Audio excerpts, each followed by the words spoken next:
Sometimes it's not about the odds. It's not about things being perfectly aligned for you. Sometimes it's about making something out of nothing. It's about simply finding a way. Or as the saying goes, using what you have where you are. I want to share something with you that I found pretty valuable.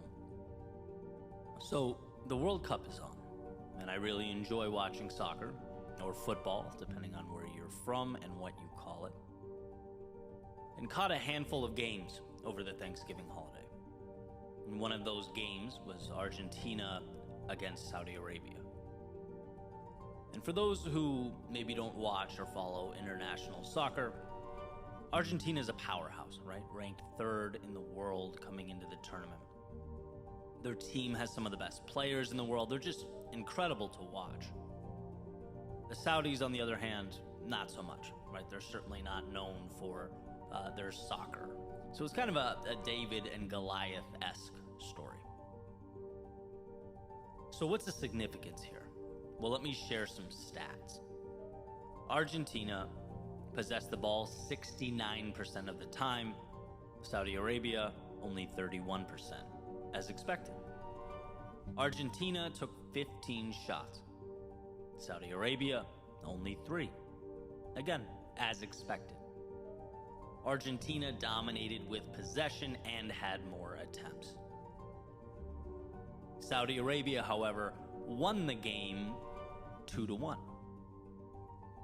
Shocker, right? Outmatched, outclassed, out everything except outscored. Which happens to be the only thing that matters in a soccer game, obviously.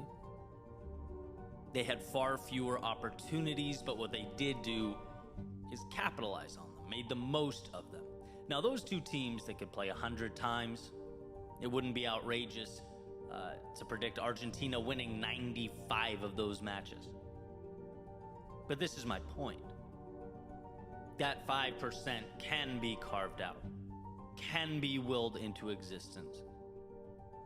What it comes down to is what you do with what you have, what you make of those few and far between opportunities that arise.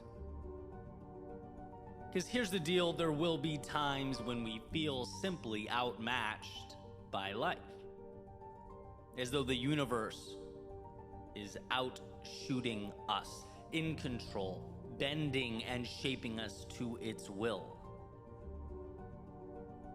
And maybe at that particular point in time, that's exactly what's happening. To use the previous metaphor, maybe at that moment, we are not the Argentina. We are relegated to a lesser equipped adversary.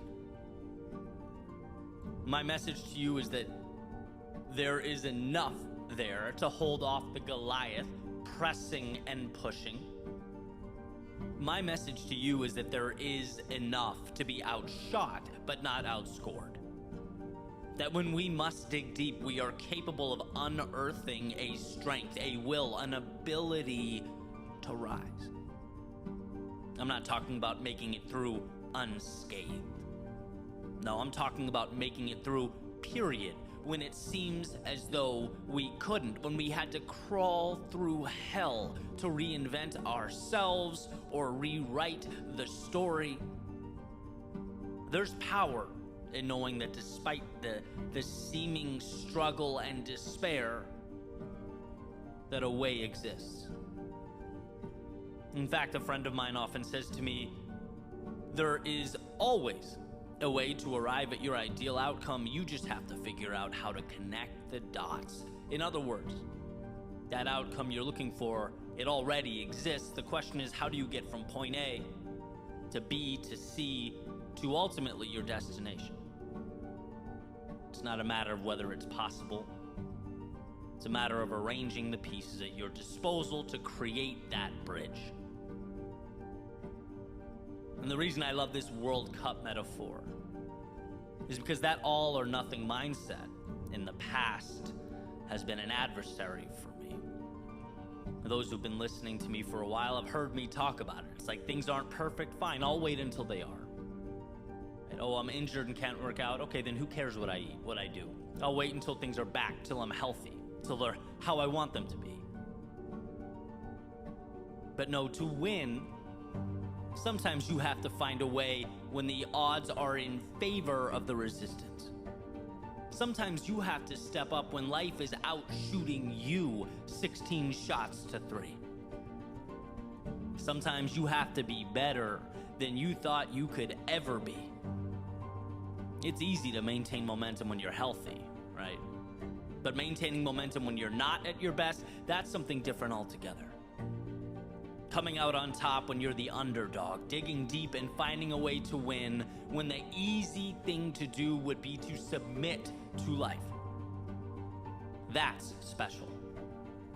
And guess what? It's always there. It's always available. Admiral McRaven, in one of my favorite speeches ever written, he says, if you want to change the world, you must learn to be your very best in your darkest moments. It's beautifully said.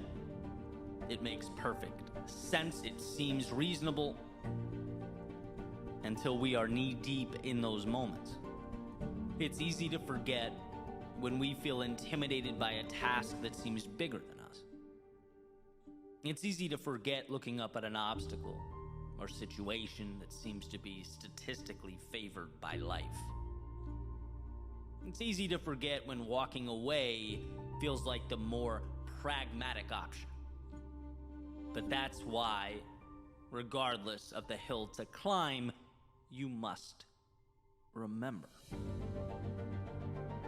When you are outmatched or seemingly outclassed amidst the battles of life, there is a way to come out on top, emerge victorious. Your job is to find it. And the opportunities may be few and far between, but what will you do with them when they present themselves? How will you make the most of the resources that you do have?